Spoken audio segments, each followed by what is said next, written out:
Mimi kutoka Rais Ruto akiwa hata deputy president sijawahi mtafuta, sijawahi muongelesha. Lakini alipopatia Ngedianye kazi nikamwandikia message nikamwambia asanti sana. Ningependa kumshukuru sana. Na kwa wengine wengi ambao wamefaidika Kajiado, Narok na Samburu kwa sababu ya serikali ya UDA. Ninaona chama yangu sasa ikipatia wabunge mabarua kwa sababu ya association na serikali. Na ningependa kwanza kusema hiyo si demokrasia. Our constitution is very clear that there is freedom of association. Siasa ya 2022 tulimaliza. Tunapanga ya mbele. Ama namna gani? Na mambo ni matatu hii Kenya. Ujipange ama upangwe. Si ni kweli? Uongoze ama uongozwe. Si ni kweli? Uamue ama uamuliwe. Mambo ni mangapi? Na sisi hatutaki kupangwa, tunajipanga. Hatutaki kuongozwa, tunajiongoza. Hatutaki kuamuliwa, tunajiamulia. Sawa sawa? Mimi ni mbunge ambayo nimechaguliwa mara ya 3 sasa kwa chama cha ODM. Hiyo wakati yote hakuna kitu mimi kwanza nimepata kwa chama cha ODM in leadership in parliament. Jana sikuwa na uwezo ya kuongoza hata komiti moja parliament. Sina uwezo.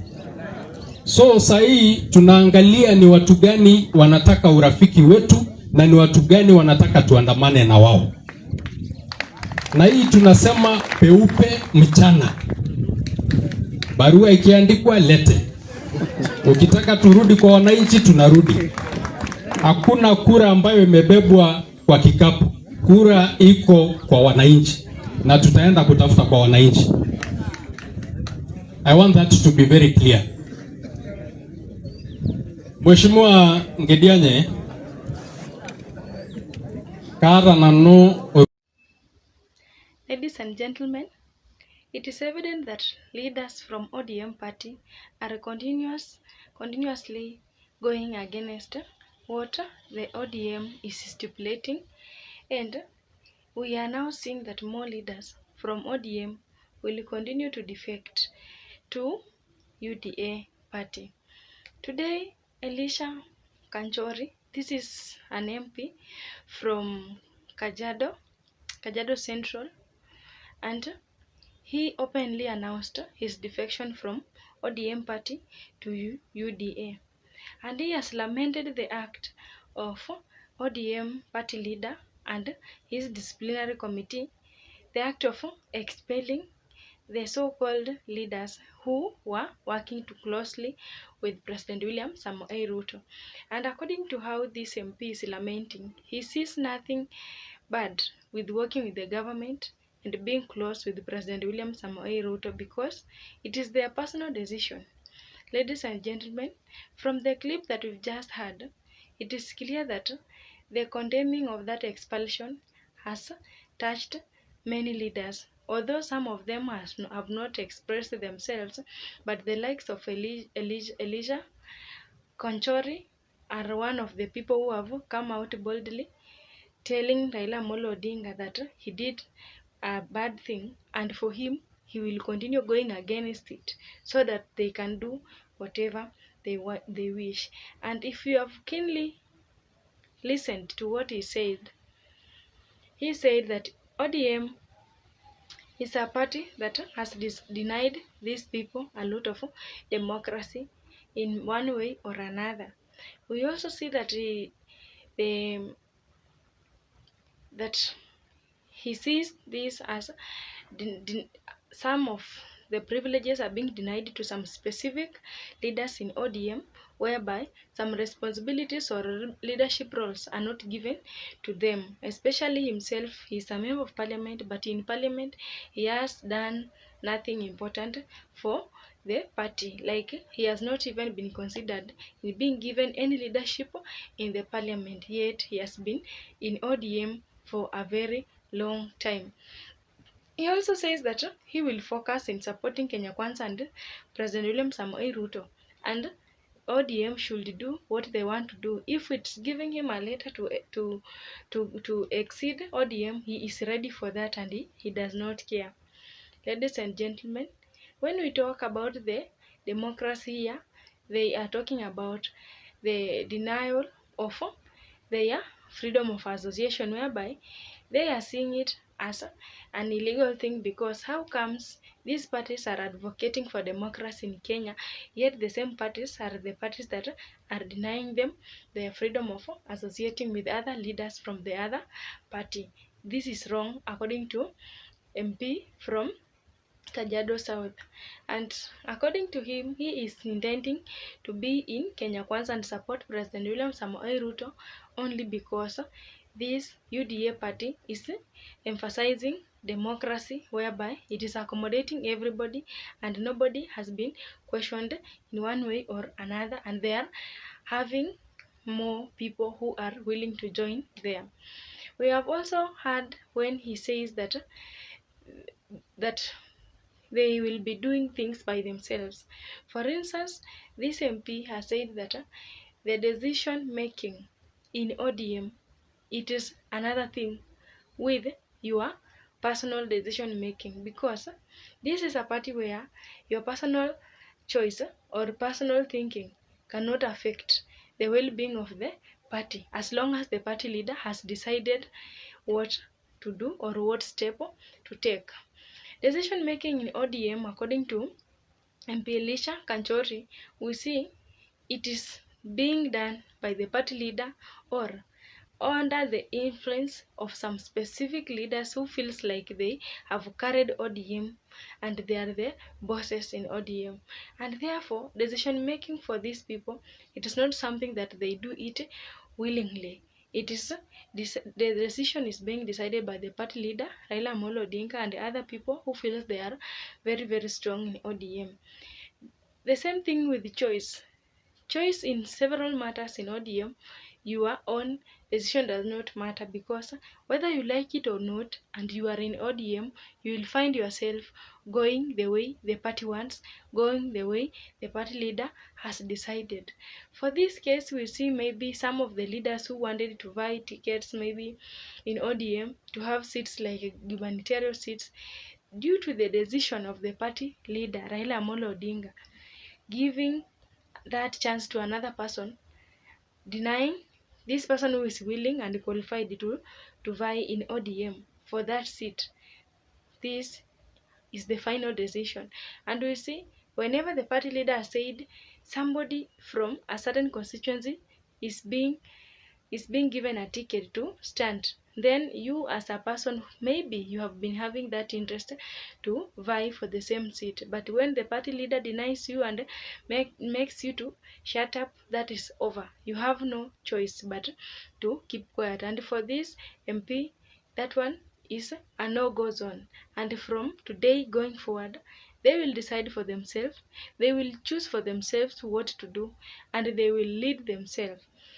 For instance, he has been lamenting about the choice and issues to do with decision making, whereby we have said leaders, especially the party leader and other powerful leaders who are in ODM, just make their decision and members should rely on that final decision that has been made by this party leader. We also see about the issue of leadership. ODM leadership in specific, leaders cannot be given opportunities to lead ODM like other leaders from specific region cannot be given the opportunity to lead ODM leaders, especially maybe when we see MPs are all coming from, most of them are coming from ODM, and these MPs are given different positions in the parliament.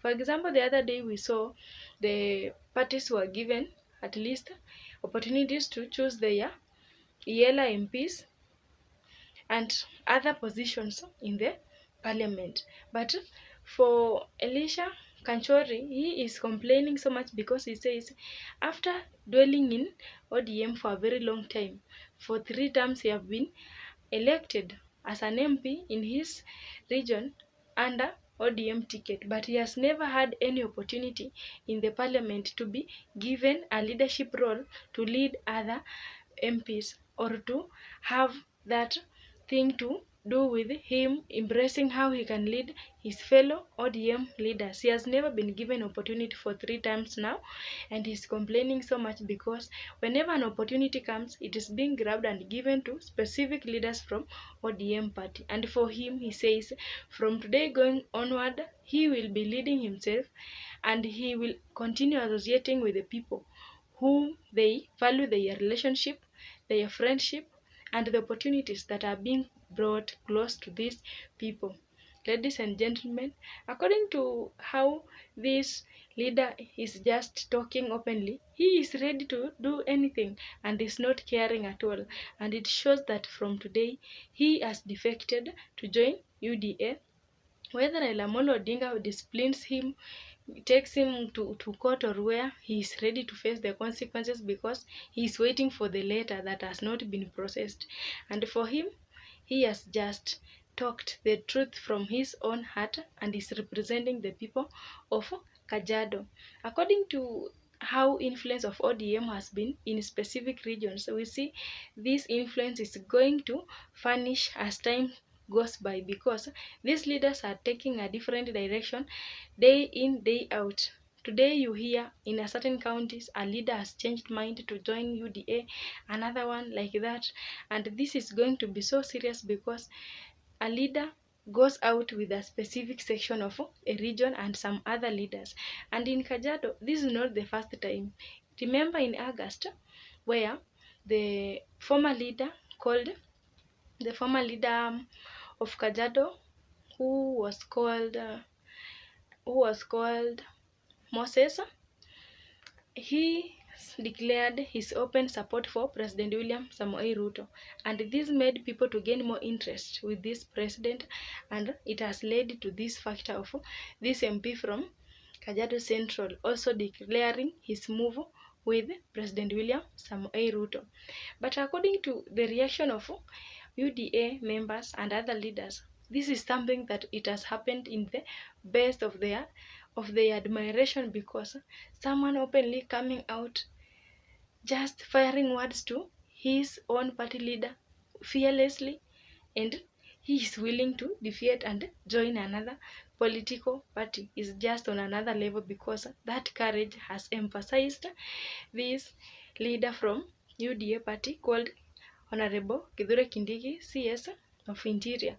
He has just congratulated this MP for his bold step that he has taken to move forward, speak his minds, and for the first time, a leader confronting his party leader on the difference in their reasoning and their choices that they make in politics. Mheshimiwa Mumesi ambaye naona siku hii yako karibu na serikali, na mimi nampongeza huyu mbunge Kanchori. It's a very mature leader, ni mtu amekomaa. Sababu ameona hakuna haja ya kutesa watu wako na mambo ya bure, na wamemalizana na mambo ya uchaguzi. Kwa hivyo amechaguliwa na ameona ya kwamba ile mambo anataka kufanyia watu yake iko karibu na serikali.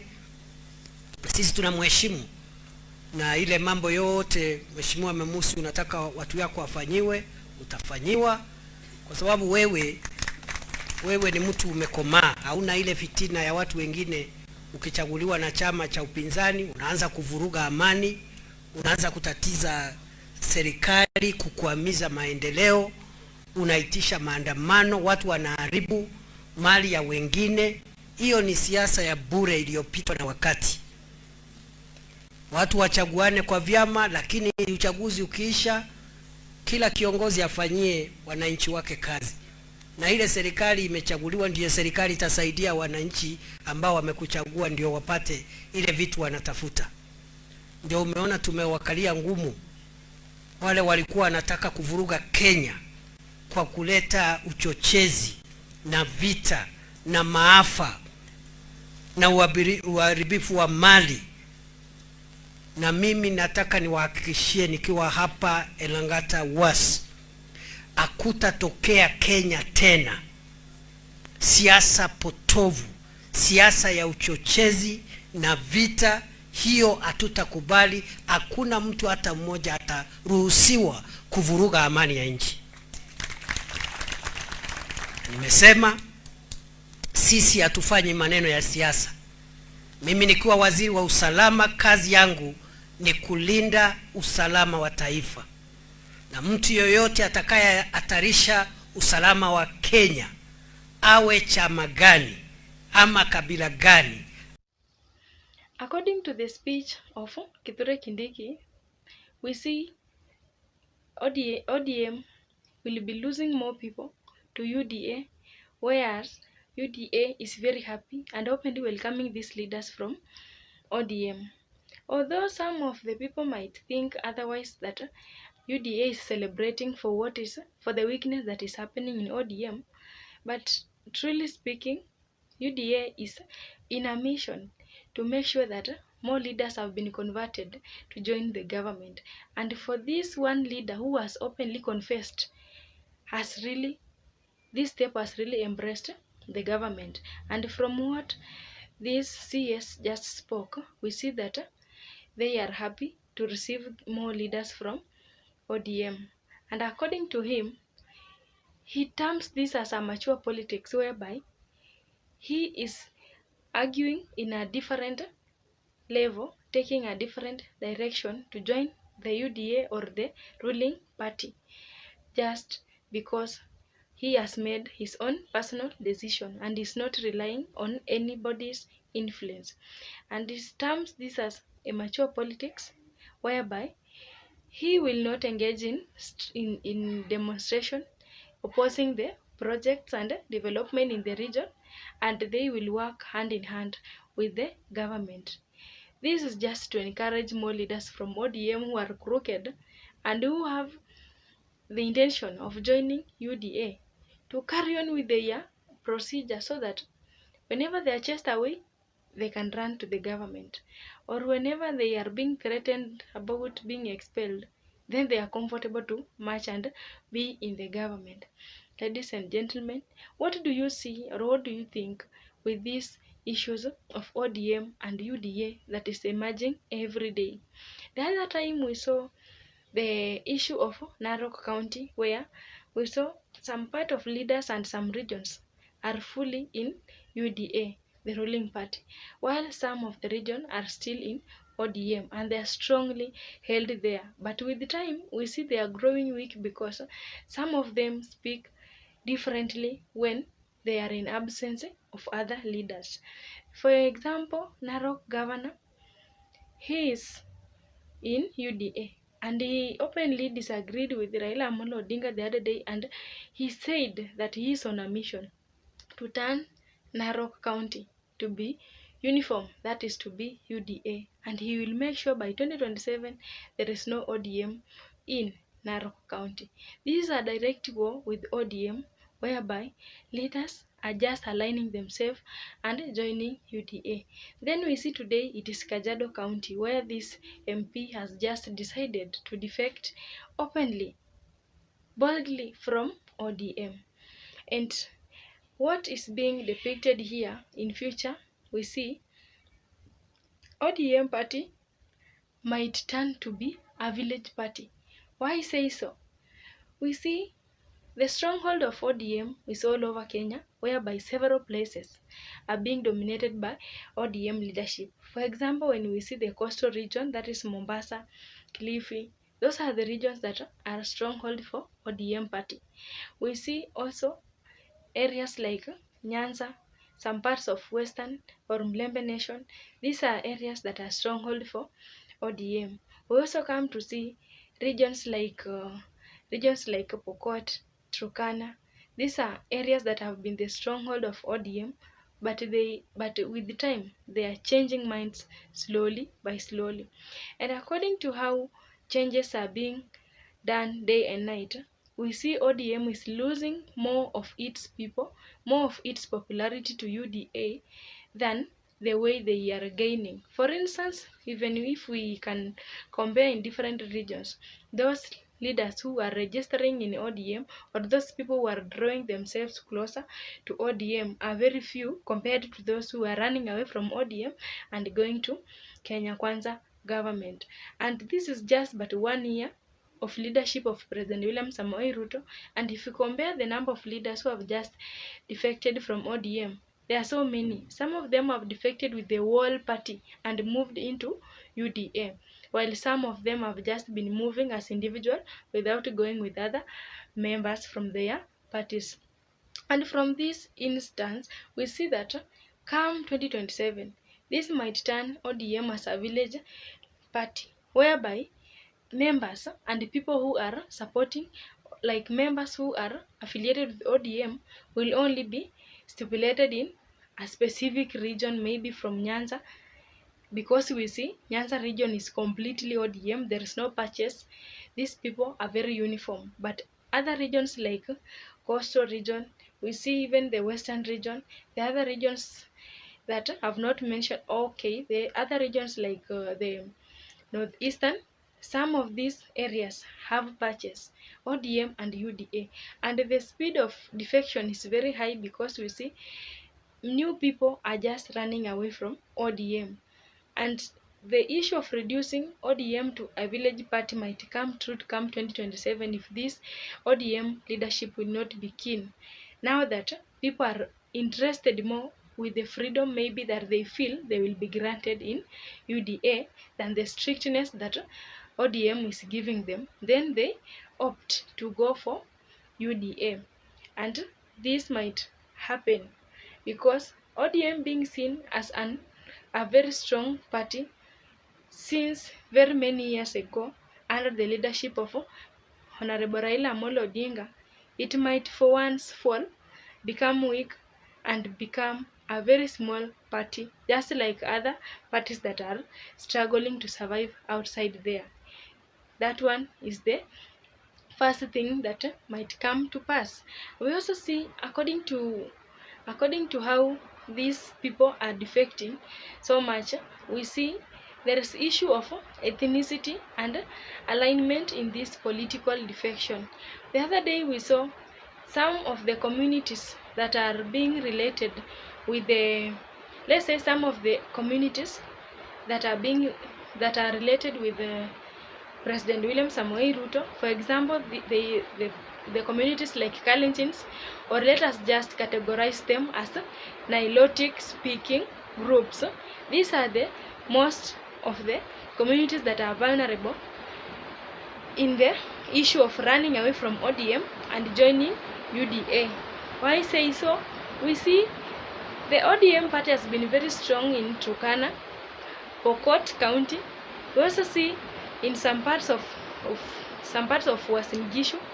We also see many of the regions like Kericho. We also see very many regions that are being dominated by these Nilotic speaking groups. We also see in the northern Kenya where the places like Wajir, Garissa, these are the regions that have been the stronghold of ODM.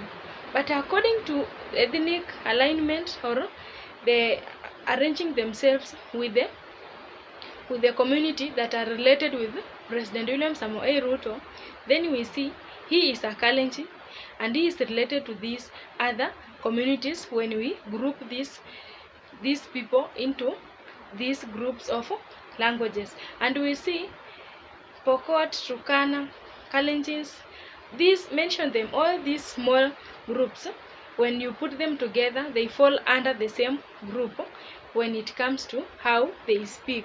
And there's a possibility that before 2027 or come 2027, more people from these small communities aligned or related with Kalenjin speaking will defect from ODM or Azimio la Umoja coalition to join the UDA or the ruling party only because they are related to Kalenjin speaking group, which is a group that President William Samoei Ruto is coming from. And this is fact because we see most of the leaders who are from this Kalenjin group are the one who are having a lot of influence in their regions in Kenya Kwanza government. Thank you so much for watching my video. Please send your ideas in the comment section and continue watching my videos. Have a good day. Mimi kutoka Rais Ruto akiwa hata deputy president sijawahi mtafuta, sijawahi muongelesha. Lakini alipopatia Ngedianye kazi nikamwandikia message nikamwambia asanti sana. Ningependa kumshukuru sana. Na kwa wengine wengi ambao wamefaidika Kajiado, Narok na Samburu kwa sababu ya serikali ya UDA. Ninaona chama yangu sasa ikipatia wabunge mabarua kwa sababu ya association na serikali. Na ningependa kwanza kusema hiyo si demokrasia. Our constitution is very clear that there is freedom of association. Siasa ya 2022 tulimaliza. Tunapanga ya mbele. Ama namna gani? Na mambo ni matatu hii Kenya. Ujipange ama upangwe. Si ni kweli? Uongoze ama uongozwe. Si ni kweli? Uamue ama uamuliwe. Mambo ni mangapi? Na sisi hatutaki kupangwa, tunajipanga. Hatutaki kuongozwa, tunajiongoza. Hatutaki kuamuliwa, tunajiamulia. Sawa sawa? Mimi ni mbunge ambayo nimechaguliwa mara ya 3 sasa kwa chama cha ODM. Hiyo wakati yote hakuna kitu mimi kwanza nimepata kwa chama cha ODM in leadership in parliament.